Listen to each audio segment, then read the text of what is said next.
बात कर रहे थे छत्तीसगढ़ की, जहां पर विधानसभा चुनाव नजदीक है, जिसे लेकर के लगातार तैयारियां की जा रही है। वहीं इसी कड़ी में भाजपा ने अपनी तीसरी सूची जारी कर दी है। बता दें कि भाजपा ने पंडरिया विधानसभा से भावना बोहरा पर भरोसा जताया है। पंडरिया विधानसभा क्षेत्र से भावना बोहरा को उम्मीदवार घोषित किया है। भारतीय जनता पार्टी ने छत्तीसगढ़ में अपनी तीसरी सूची जारी कर दी है, जिसमें उन्होंने एक नाम पर मंथन किया और एक नाम को घोषित किया है। बता दें कि पंडरिया विधानसभा से भावना बोहरा पर भरोसा जताया है और पंडरिया विधानसभा क्षेत्र से भावना बोहरा को उम्मीदवार घोषित किया है। भारतीय जनता पार्टी के कार्यकर्ताओं में भारी उत्साह देखने को मिला है। वहीं भाजपा कार्यकर्ताओं ने जमकर आतिशबाजी करते हुए मिठाइयां बांटी हैं। विधानसभा चुनाव नजदीक है, जिसे लेकर के लगातार सभी पार्टियां तैयारियों में जुटी हुई है। वहीं बीजेपी ने उम्मीदवारों की एक और लिस्ट जारी कर दी है। वहीं तीसरी लिस्ट में सिर्फ उन्होंने एक ही नाम की घोषणा की है। भाजपा ने पंडरिया से भावना बोहरा को प्रत्याशी बनाया है। वहीं इससे पहले दूसरी लिस्ट में उन्होंने 64 प्रत्याशियों की घोषणा की थी और पहली लिस्ट में 21 प्रत्याशियों के नामों की घोषणा की थी। इसके बाद बीजेपी से 86 सीटों पर उम्मीदवारों के चेहरे सामने आ चुके हैं।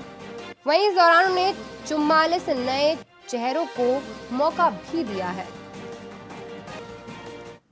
वहीं इस पर अधिक जानकारी के लिए हमारे साथ हमारी संवाददाता आरती जुड़ चुकी है।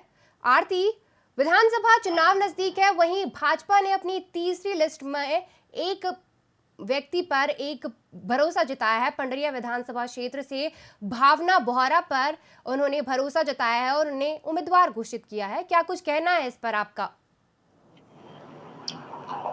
जी बिल्कुल, देखिए हाल ही में चुनाव की तारीखों का ऐलान होने के बाद सभी पार्टियां सक्रिय नजर आ रही है। लगातार प्रचार प्रसार का दौर भी जारी है। तो वही अगर बात कर ली जाए कैंडिडेट्स के लिस्ट की, तो एक जी, बार फिर से बीजेपी ने अपनी महिला प्रत्याशी पर भरोसा जताया है। पंडरिया से भावना बोहरा को टिकट देकर चुनावी मैदान में उन्हें उतारा है। अब देखने वाली बात ये होगी कि उनके साथ मुकाबले के लिए कांग्रेस के नीलकंठ चंद्रवंशी मुकाबले में मैदान में साथ दिखेंगे। लेकिन अब जिस तरीके से इनकी लिस्ट पहली सूची जारी की गई है, तो ऐसे में ये दोनों पार्टियां जब आपस में भिड़ेंगी तो ये देखने वाली बात होगी कि किस तरीके के रिजल्ट सामने आते हैं। क्योंकि अगर बीते इलेक्शन की मैं बात करूं तो उस बार भी महिला और पुरुष के बीच में मुकाबला देखने को मिला था और अब इस बार भी महिला और पुरुष के बीच में जो है मैदान में चुनावी रण में उतरने की तैयारी की जा रही है। और एक जी, बार फिर से जो है बीजेपी ने महिला प्रत्याशी को मैदान में उतारा है। लेकिन इस बार खास बात यह है कि पंडरिया से भावना बोहरा को उतारा गया है और उनके विपक्ष में जो है नीलकंठ चंद्रवंशी इलेक्शन में आपस में जो है चुनावी रण में भिड़ते हुए नजर आएंगे। जी जी। जैसे कि देखा जा रहा है कि बीजेपी ने महिला आरक्षण को लेकर के भी बात की, वहीं लगातार बीजेपी महिलाओं को मौका दे रही है। तो क्या यह कारण है कि लगातार वो भाजपा में महिला प्रत्याशी घोषित कर रही हैं?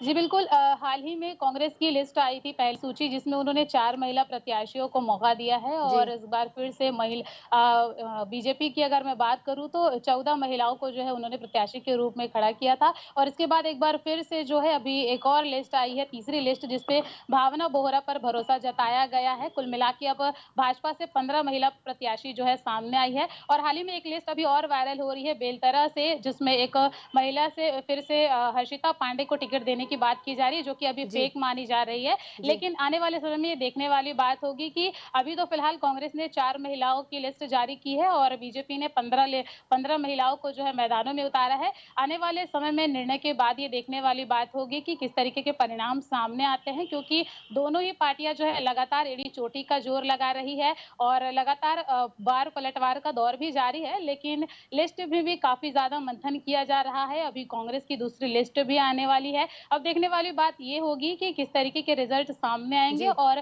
कांग्रेस के लिस्ट में क्या कुछ चौंकाने वाले खुलासे होंगे। जी जी, विधानसभा चुनाव नजदीक है। वहीं हमने देखा कि भाजपा ने अपनी तीसरी सूची जारी कर दी है। पंडरिया विधानसभा क्षेत्र से भावना को उम्मीदवार घोषित किया है। आपका क्या कुछ जी। कहना है कि क्या ये प्रत्याशी जीत पाएंगे इस बार, वहां पर जीत हासिल कर पाएंगे वहां देखिए, पर? दोनों ही पार्टी की अगर मैं बात करूँ तो कांग्रेस जो है 75 प्लस का आंकड़ा लेकर आगे बढ़ रही है, तो वहीं बीजेपी भी जो है 75 प्लस का आंकड़ा लेकर आगे बढ़ रही है। हाल ही में मोदी जी जब छत्तीसगढ़ के दौरे पर आए थे, तो उन्होंने एक नारा दिया था कि बदल बो, ए दारी कांग्रेस की सरकार ला बदल बो। और बस इसी के तर्ज पर जो है बीजेपी आगे बढ़ते हुए नजर आ रही है और एक बार फिर से परिवर्तन की राह की ओर जी अग्रसर है। तो वहीं अगर मैं कांग्रेस की बात करूँ, तो कांग्रेस भी जो है लगातार परिवर्तन की ओर अग्रसर है, भरोसा कायम करने की बात कह रही है और भरोसे के तहत विकास कार्यों को लेकर वो सामने आ रही है। लेकिन जिस तरीके से बीजेपी का ये कहना है कि बदल कर हम रहेंगे इस बार सरकार को, परिवर्तन की राह की ओर वो बढ़ रही है और कांग्रेस भी जो है बिल्कुल इसी तरीके से कि है तैयार हम कर का नारा दे रही है और आगे बढ़ रही है और लगातार जो है काफ़ी ज़्यादा मंथन के बाद कैंडिडेट्स की लिस्ट पर जो है मुहर लगाई जा रही है। लेकिन आने वाले समय में 3 दिसंबर को जब सभी विधानसभा चुनाव की रिजल्ट आएगा सामने, तो ये देखने वाली बात होगी कि किस तरीके के निर्णय सामने आते हैं। जी क्योंकि दोनों ही पार्टियों ने जीत का दावा किया है और लगातार जो है पक्ष-विपक्ष के पोल जो है खोलते हुए नज़र आ रहे हैं। लेकिन ये आने वाले समय में ही पता चल पाएगा कि कौन जीतता है, कौन हारता है और छत्तीसगढ़ में किसका शासन बनता है या नहीं।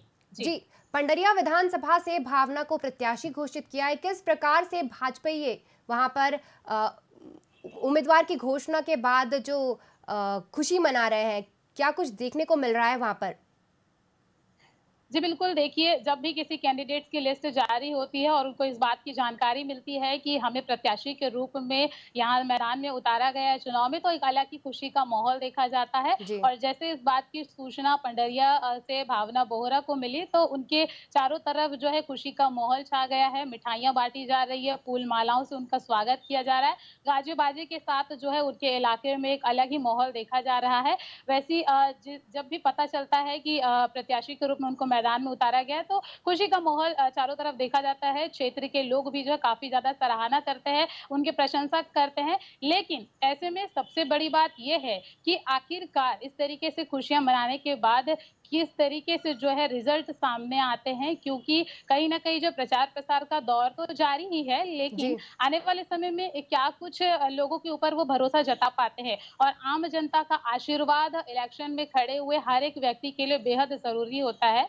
तो ऐसे में ये देखने वाली बात होगी कि वोटों का आशीर्वाद जो है किन प्रत्याशियों को मिलता है और किसकी सरकार को सबसे ज़्यादा मिलता है। इधर ये बदलाव की राह की ओर अग्रसर है बीजेपी, इधर जी कांग्रेस भरोसा कायम कर आगे बढ़ रही है। तो देखने वाली बात होगी। देखा जाए तो दोनों ही पार्टियों में खुशी का माहौल जो देखने को मिल रहा है, चारों तरफ जश्न भी मनाए जा रहे हैं टिकट मिलने से। लेकिन ये तो निर्णय के बाद ही पता चल पाएगा कि कौन जीतेगा और कौन हारेगा। जी। जी आरती, तमाम जानकारी के लिए बहुत बहुत धन्यवाद। तो वहीं हम बात कर रहे थे कि विधानसभा चुनाव नजदीक है, जिसे लेकर के भाजपा ने अपनी तीसरी सूची जारी कर दी है। वहीं पंडरिया विधानसभा से भावना बोहरा पर उन्होंने भरोसा जताया है और पंडरिया विधानसभा क्षेत्र से भावना बोहरा को उम्मीदवार बनाया है, जिसे लेकर के भाजपा कार्यकर्ताओं में भारी उत्साह भी देखने को मिल रहा है।